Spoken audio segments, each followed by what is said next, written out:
Well, welcome everyone to the Wealthy Speaker Podcast. Today we are talking about investing in your business, something that many of you are likely doing already this summer. Our special guest is Cassandra Worthy. Welcome back to the show, Cassandra. What it do, Jane? It's so good to be back. It's been too long. She brings the energy, everybody. That's why her company is called Contagious Enthusiasm. Remind everybody what you've been on the podcast before, so if you missed it, definitely circle back. Remind everybody what your business model looks like. Who do you help and how do you help them? Sure. So I predominantly work with the Fortune 500 and those organizations going through anticipating change, disruption, transformation.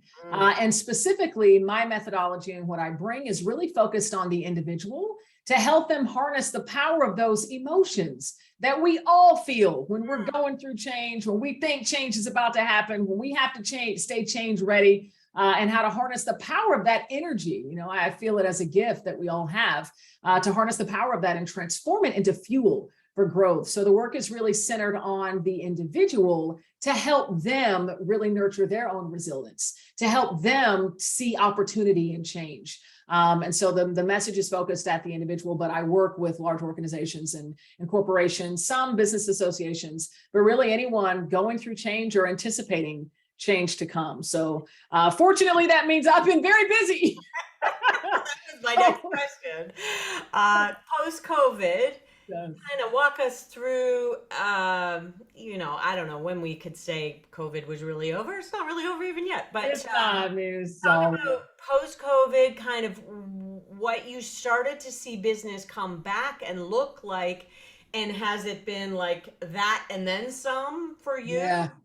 Yeah, it has, which I'm so grateful for. Now, as we all know, and I was not immune to this, March of 2020 was rough, was very, very rough. And of course, there was a time where I personally was feeling all my signal emotions, all my anxiety, all my fear, and my grief of no longer having a steady paycheck.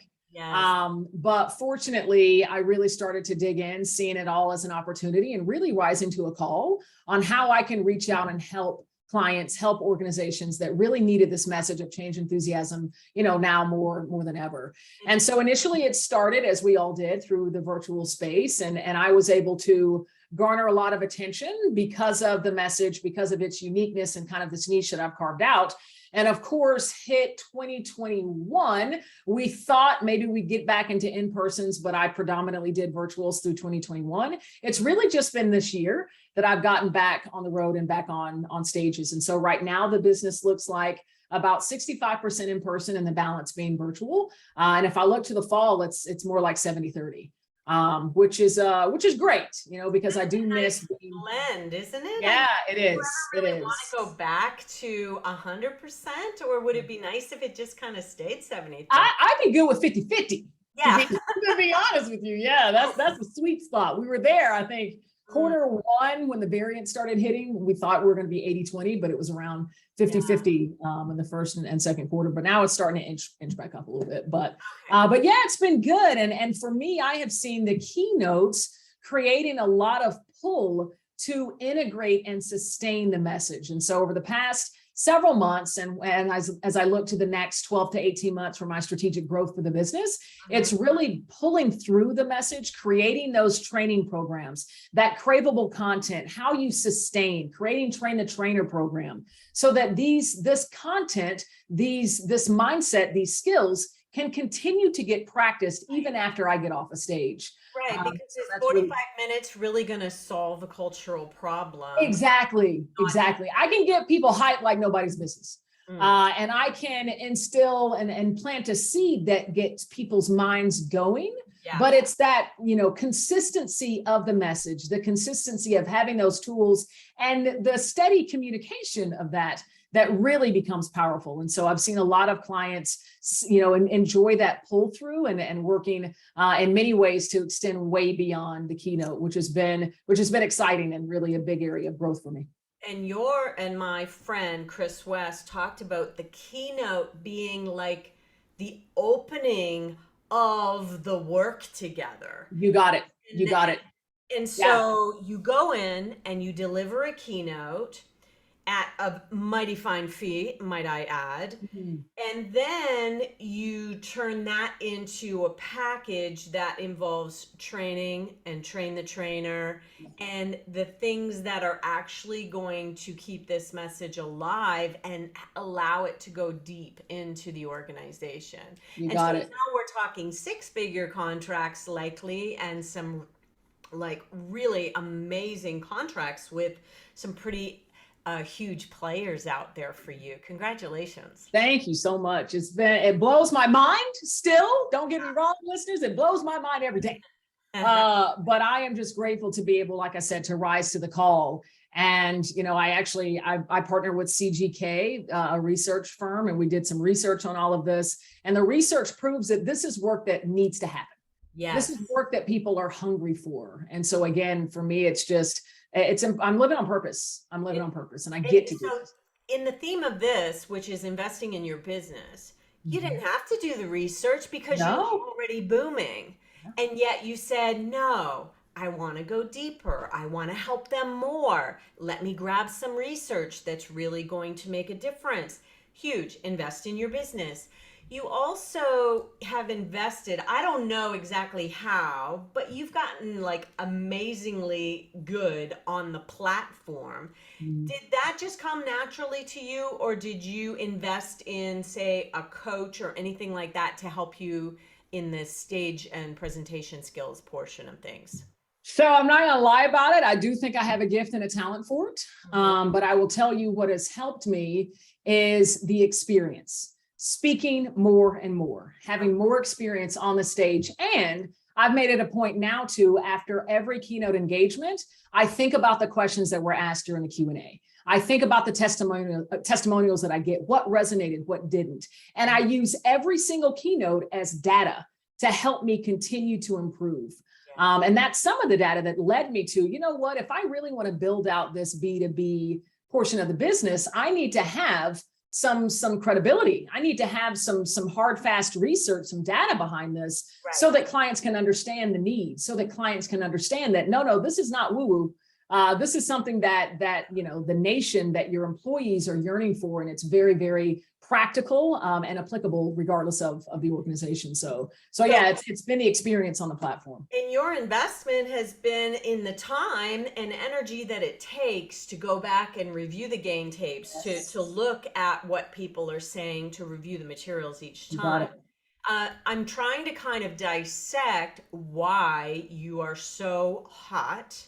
And I do believe that the topic is incredibly timely and valid because everybody's going through change. I mean, who really doesn't need you, Yeah. right? So Be Good Marketing is when you're just brilliant on the platform. You're doing that. We can check that box. But let's talk about some of the other investments that you make in terms of marketing, Yeah. social media. Yes. What do you do? Do you have a mailing list, and how do you operate that? Talk a little bit about the things that you do on a consistent basis. Yeah. So about 8 or 9 months ago, I decided to hire a marketing team. Hmm. Now it's contracted out, but they are a cohesive marketing agency that I've brought on to work with me, and they have been incredible. Nice. They took the time to understand the brand, to understand what my brand is all about, not only the Cassandra Worthy speaking brand, but also the Change Enthusiasm Global training and leadership development brand. They took the time to understand that, the look of it, the feel of it. I actually had them work with my designer in creating a lot of the social media post templates. And then they've just been off to the races and continued with the consistency of posting. They now have taken over my newsletter because I do such an exceptional job.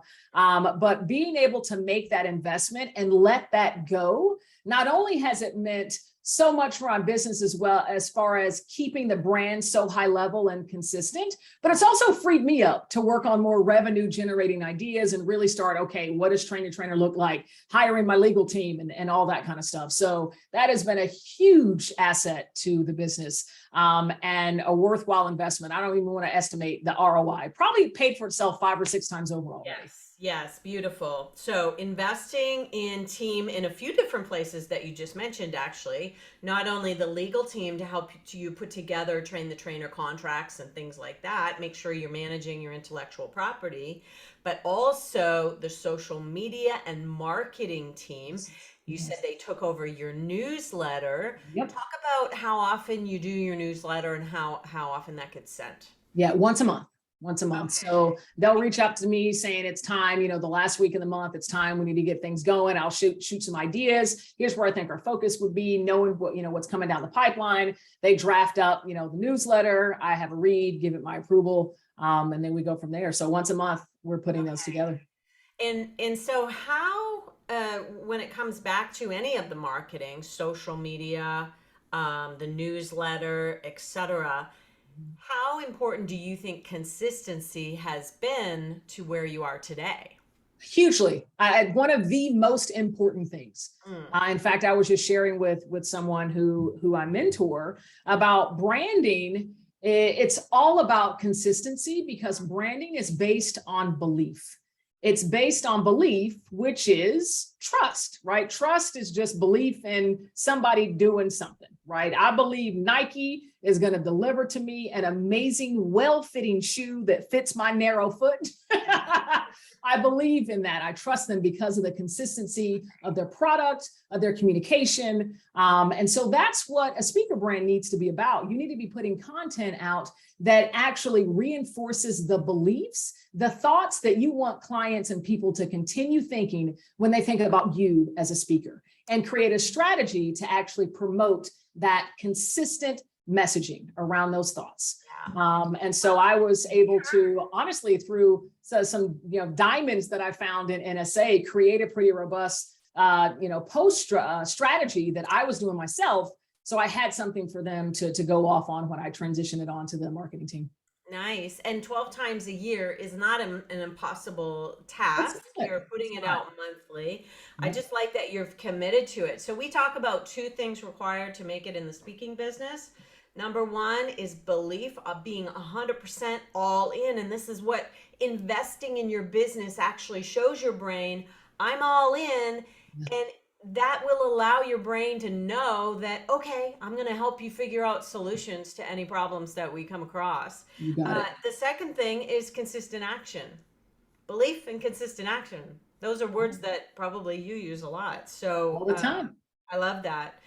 So a lot of things are going in. Talk about, is there any kind of like outbound approach to securing business? Is there any types of sales funnel or anything? Or is the Be Good marketing doing enough to create 2 and 3 spin-off of every engagement that you don't necessarily have to be doing a lot of outbound? Yeah, I don't know who said it, but it's true. The more you speak, the more you speak.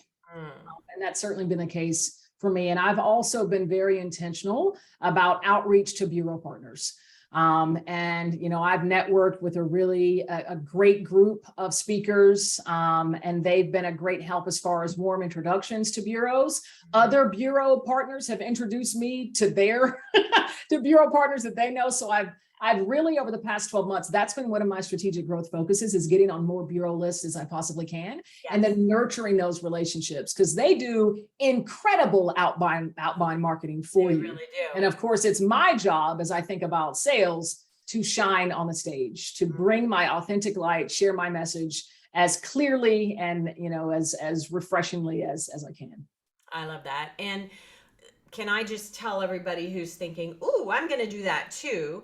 Where Cassandra is she's got one heck of a demo video, which I don't know if it won or came in second in our best demo video contest. She's got one heck of a website, which came in either first or second in our best website contest. So she has invested heavily in her growth, and putting her in front of bureaus once she's already done that is exactly the right timing. Your fee is perfect in terms of bureaus being interested in. So I think that, the stars are totally aligned. What percentage of business are you doing bureaus right now? So it keeps inching up, which I guess makes sense because it's been one of my focus areas. I've been putting a lot of energy behind it. Yes. There was a time that was about only 25%, 25, 30%. Yeah. It's almost flipped now. About 60% of my business is through bureau training. I'm Yeah. not surprised. I'm Yeah. not surprised. But my advice to you is to make sure that you keep just a little chunk direct. Of course. Of course. Yes. 30. Thank you for the reminder, Jane.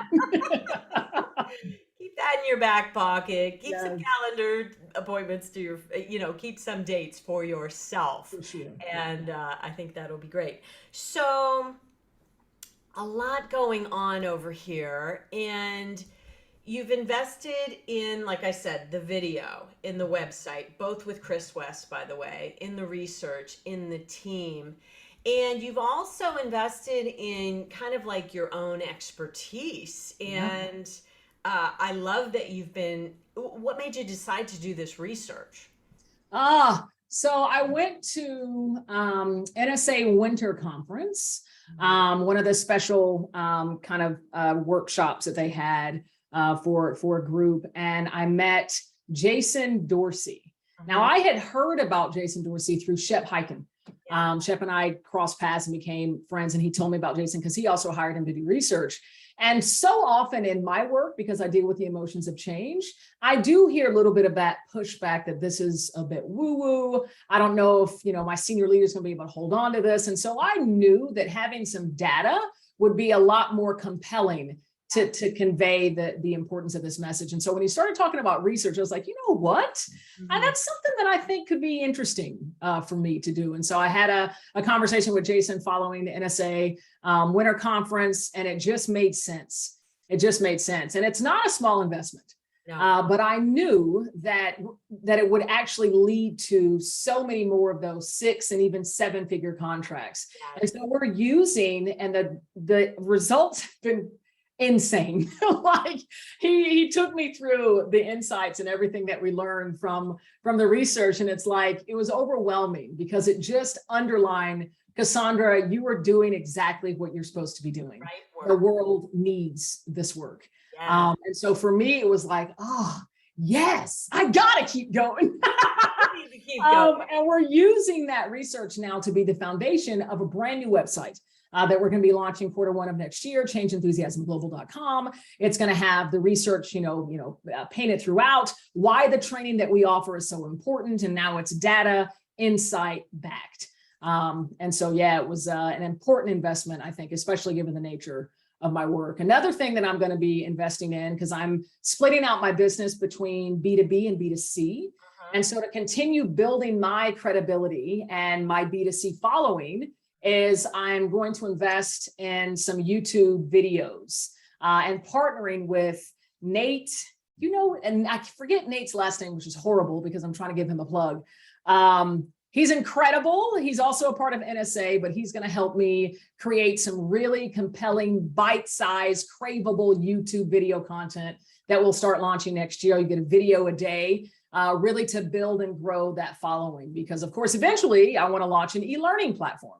Right. But I want to have the following of people hungry. Hey, I want to get this training too. I don't work in a big corporation. How can I get trained? And so I want to grow that following, and that's another sizable investment. So that's fantastic. And talk about, how do you pull people from your audiences into your database with that future in mind of the e-learning and to sell them books and what have you? For sure. So sometimes, not always, especially when we don't have Q&A or when Q&A gets cut short, I always invite them onto my social platforms. Okay. And then also wanting to be as action oriented as I can. Every single one of my keynote messages comes with a worksheet, something that an attendee can take and actually start putting the concepts they heard in the keynote into practice. And that worksheet has all of our contact information. Beautiful. So it's a very easy way for them to get back in contact, and then also go to the website and become a subscriber. Well, let me give you an idea, because I think this might be good for everybody, actually. Sure. If there was one thing that you had that they thought, like maybe just like a little slice of the research, the top 10 things that came out of the research, you are not going to want to miss this. And when you're offering your carrot, we kind of call it a carrot or a lead magnet, you have to really sell it, right? And you're so enthusiastic about everything, you'll sell it. But you could do a QR code to a carrot being like some little snippet of your research, because Yeah. that research is gold. You've told me about it a couple of times now, and I've gotten very excited just hearing Yes. from you. So QR code, and then you're in charge, because in order to get it, they're going to give you their name and their email address, and then you are going to give them that beautiful research, and then they're going to get your newsletter every month and keep you top of mind. I love it. What is the service that I can use to generate the QR code? Is there a specific QR service? code generator, I think just Google QR code Perfect. generator, or pass that along to your marketing team and say, Awesome. Yeah. make me a QR code. The app isn't really even an app, because when somebody pulls up their camera on with you, so everybody take out your cameras. You've got Yes. QR code up on the big screen. Yep. They're going to just open it in Chrome or Safari or And something goes to the like link. that, and then they're going to fill in their name and email, and they're going to get this amazing research, this amazing carrot that you're going to dangle in front of them. I think that will be brilliant for you. See, this is why I come on your podcast. I love Well, it. I'm saying this for you, but also for other people.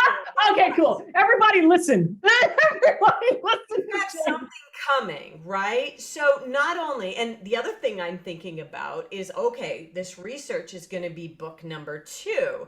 Is Change Enthusiasm your first book? My first book. Yeah. Okay. And so yeah, you're right. I will use a lot of the research in the book too. Yeah, let me give you all the subtitle of this book, because it's great. Change Enthusiasm: How to Harness the Power of Emotion for Leadership and Success. Did I get that right? You got it. Yep. And so number 1, pick that book up. But number 2, I could see book number 2 being everybody just like chomping at the bit for it, waiting for it to come out in between. So I think this, grabbing the people onto your list and having them waiting for what's coming down the pike for you. You've got Love it. exciting things coming down. Okay, last question for you. Sure. I'm gonna do, it's a 2-parter. What do you love least about speaking, and what do you love the most about speaking? Oh, what do I love the least about speaking? Golly, that's a hard one. I feel like when speaking, I'm still in the honeymoon phase. Yes. Everything's just exciting. It's true. But I guess now that I have the contrast between what it's like to get up, get glam, come stand here, do a keynote to a lens and go get on the couch, versus calling the car service, going to the airport, getting the hotel, blah, blah, blah. So I guess a little bit is the travel. Okay. But I still enjoy it. I'm answering because you've asked the question, and I got to give you something. So yeah, maybe that's probably going to be your people are going to concur with that, because especially right now here in Canada, I don't know if it's worse than it is there, but I'm just hearing a lot of stories from both places that it's just rough out there traveling. It is. I'm telling a you. lot of buffer involved, like booking 2 flights every time type of thing. Yeah. And it makes the logistics really, really challenging, especially when you're trying to book back-to-back engagements. Yeah. And so it makes me nervous every time. But for sure. So the thing I love the most Yes. Are my audiences, are the aha moments, are the light bulbs that go off. Every conversation that I have after a keynote, the testimonials I get through social media, the impact that my energy and the message has on the world, because that's the whole point, right? That's my whole purpose. So to see that it's working lights me up and keeps me going. Well, you are doing amazing things out there, and I'm off. Actually, I'm taking a social media cleanse for the month of July. Oh, I love that. I haven't seen what you're up to, but I normally follow you quite closely, and every time I look, I'm like, damn, look at that. There he is again, just killing it.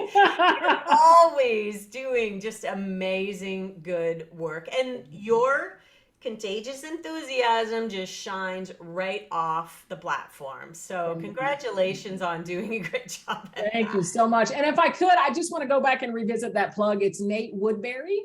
And his website is theherostudios.com. The hero YouTube suited. content creator genius, Nate He's Woodbury. the YouTube guy. Okay, fantastic. And tell everybody if they would like to connect with you, what the best way to do that would be. Find me on LinkedIn. Okay. Even though I'm across all the social channels that the marketing team is taking care of, I'm probably personally most active on LinkedIn. Okay, cool. And I've definitely talked to you out there quite a bit.